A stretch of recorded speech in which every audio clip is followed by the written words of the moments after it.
Con ustedes. Lectura del Santo Evangelio según San Mateo.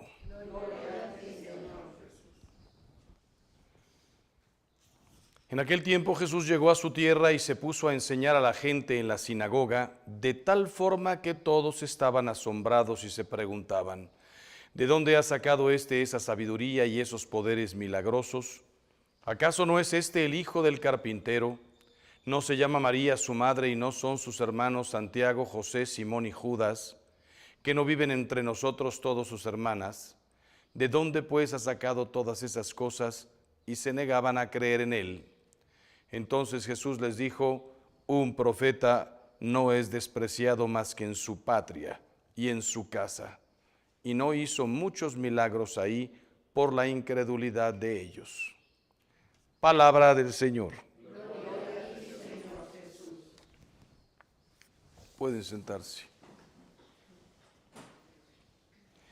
Tanto la primera lectura como el Evangelio tocan un tema que es importante y que debemos considerar siempre en nuestras vidas. En la primera lectura estamos hablando de todos los convertidos al cristianismo, que son de los judíos. Se convirtieron muchísimos judíos en Pentecostés y días después. Dice Pentecostés, se bautizaron 5,000. Pocos días después se bautizaron 3,000. ¿Se imaginan qué pasó la iglesia? De 11 apóstoles, más el 12 que escogieron, Matías. Pónganse, dicen que el día de la Asunción estaban 500 personas.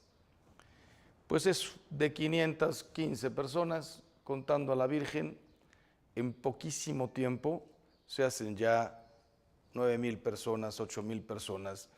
Y el Evangelio o los Hechos de los Apóstoles no es que nos estén actualizando cuántos se convertían cada día.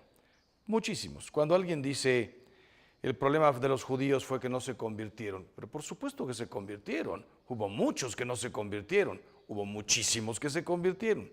Y los que se convirtieron, como no es que al convertirse te haces ya inmediatamente una persona perfecta, inmediatamente empiezan los celos. ¿Cómo se le ocurre a Pedro bautizar a los infieles, a los paganos, griegos, romanos, a todos ellos? Dice aquí que Pedro lo sintió en su interior: lo que yo he llamado puro, tú ya no lo llames impuro. Era la imagen de la comida, pero en realidad estaba hablando de las almas. Todo el que no sea judío es impuro. Y ese día esa barrera que nos dividía se cayó completita y entonces comenzaron a alegrarse. Pero este problema lo seguirán teniendo Pedro y Pablo durante años, hasta que nos acostumbremos a que no debemos juzgar a los demás porque no son de nuestro grupo. Aquí en el Evangelio pasa al contrario, o más bien no al contrario, lo mismo pero de una manera un poquitín diferente. Es el mismo Jesús el que su propia familia no se puede creer lo que está viendo. Pero si yo lo conozco de la carpintería, ¿cómo es que ahora dice que es el Mesías, que es un profeta? ¿Cómo es que ahora dice que es el Hijo de Dios? Sabemos quiénes son sus primos, sus hermanas. A todos los primos se les llamaba hermanos y hermanas. Miren, esto se sigue repitiendo hoy. Primero, tomando de la primera lectura, ¿cuántas veces nos han acusado a los cristianos de que hacemos cosas, pero estos no son de mi grupo, no son de mi espiritualidad? Todos podemos caer en ese error. No son de mi parroquia, no son de mi movimiento, no tienen la formación que yo tengo, no piensan en todo como yo. A veces incluso vemos otras espiritualidades. Bueno, sí, es de esa, que no tiene nada que ver con la mía es mucho mejor. ¿Quiénes somos nosotros para decir quién es mejor, quién es peor? ¿Cómo verían los primeros discípulos ya convertidos al cristianismo? ¿Vamos a bautizar a los romanos? ¿A los griegos? ¿A los de Mesopotamia que andan por aquí? ¿De verdad? Esos que hasta hace poquísimo se arrodillaban delante del emperador, de un águila, de una escultura, y se sentían superiores. Más triste lo que pasa en el caso de Cristo, que sus propios hermanos, en este evangelio no lo menciona, pero hay otro evangelio en donde dice que sus familiares, primos, primas, tíos, solo María sabía todo, José sabía todo, pero José ya no estaba.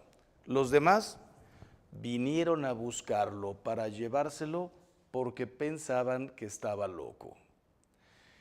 Cuando mis amigos personales de preparatoria les tuve que decir, porque era un secreto, acabo de dejar a mi novia, etcétera, y me voy a ir al seminario, me pusieron, pero peor que a Jesús. Pero si sabemos, te conocemos, bájale 3 rayitas. ¿Quién se te apareció? No me digas. ¿Quién te lo dijo? No vas a poder. Un amigo, cuyo nombre no quiero decir, gran amigo todavía, me fue a ver a Salamanca, España. Ángel, si necesitas salir de aquí, yo te ayudo. Dime qué necesitas, yo te pago. No te hagas tonto, no puedes estar tú aquí, esto no es para ti. Y yo me portaba como los de hace 40 años, eran otra cosa, olvídate de drogas y de cosas por estilo, pandillas, pleitos horribles, nada, las travesuras de cualquier escuincle. ¿Qué haces aquí? Imagínate, en mi caso es muy diferente de Cristo, porque de Él ya veían sus milagros. Nadie ha hablado como este hombre, las cosas que hace. Y no hizo muchos milagros ahí por la incredulidad de ellos. Y piensen que hay otro evangelio que es el evangelio revelado a los místicos. No estamos obligados a creerlos, pero los que hemos leído a María Valtorta, Caterina Emmerich, gente probadísima. Dice que Jesús, en cuanto salió de su casa, muere José, vienen las bodas de Caná, le dice a María, pues yo ya me tengo que ir, bla, bla, bla. Al primer lugar donde quería ir era a Belén, a ver cómo estaban las cosas ahí, después de la matanza de 30 años antes. Ustedes imagínense que cuando yo llegué a trabajar a Guadalajara, todavía recordaban con un dolor en su corazón un accidente que hubo con ciertos sacerdotes, muy buenos tipazos, que se llevaron a la montaña a 35 jóvenes de 18 años al Iztaccíhuatl. Y de los 35 o 40 que subieron, se mataron 28. Les cayó una tormenta de nieve y además con la pena de que cuando ya al día siguiente subió todo el cuerpo de rescate, algunos de los muchachos murieron a 20 pasos del refugio. No lo vieron, estaban cegados. En plena tormenta cayeron, se congelaron y dice, hubiera caminado 20 pasos, pasando la puerta estaba el refugio, la fogata, el calor, no lo vieron. 28 muertos y lo traían en el corazón con un dolor. Los padres jesuitas se murieron. Uno dice, gracias a Dios, que si hubieran quedado vivos, yo no sé lo que les hubieran dicho. Y fue un accidente. ¿Te imaginas cuando Jesús volvió a Belén y dijo, soy yo, el Mesías, el que había de venir? Por tu culpa, dice Caterina Emmerich a María Valtorta, por tu culpa, hace 30 años no mataron a 28 niños y no fue ningún accidente. Cientos de bebés fueron sacrificados por un tal que había de venir. Dicen estos místicos que algunos de ellos lo alababan, glorificaban, qué maravilla. Algunas madres, algunos padres de familia, lárgate de este pueblo, no eres bienvenido, asesino, por tu culpa, ¿cómo vienes aquí a tal? No está escrito en el Evangelio, pero es completamente comprensible. Un profeta no es bien recibido en su propia casa. ¿A nosotros qué nos debe dejar todo esto? Simplemente no desprecies a nadie, a nadie. Ningún movimiento, ninguna iniciativa, ningún apostolado es menor que el tuyo. Todo salió de las manos de Dios. Toda inspiración es del Espíritu Santo. A veces son obras grandísimas, a veces son pequeñitas. No hay nada pequeñito cuando viene de Dios. Imagínense, y con esto termino, a algunos les pasó algo al revés.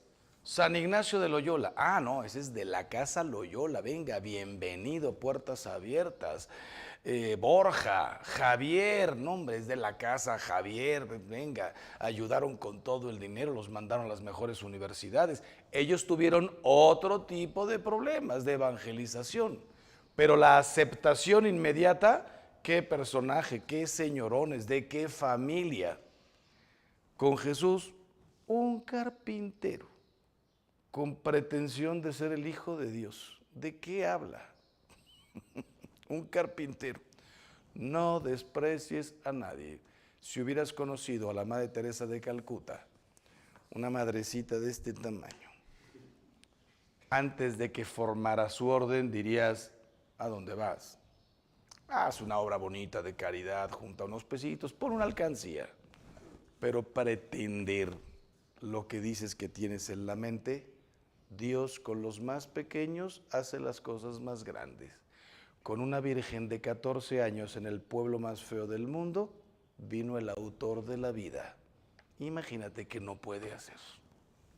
Los hermanos de David y su mismo padre, el padre le iba presentando, mira este qué grande, mira este qué fuerte, mira este qué guapo, ¿verdad?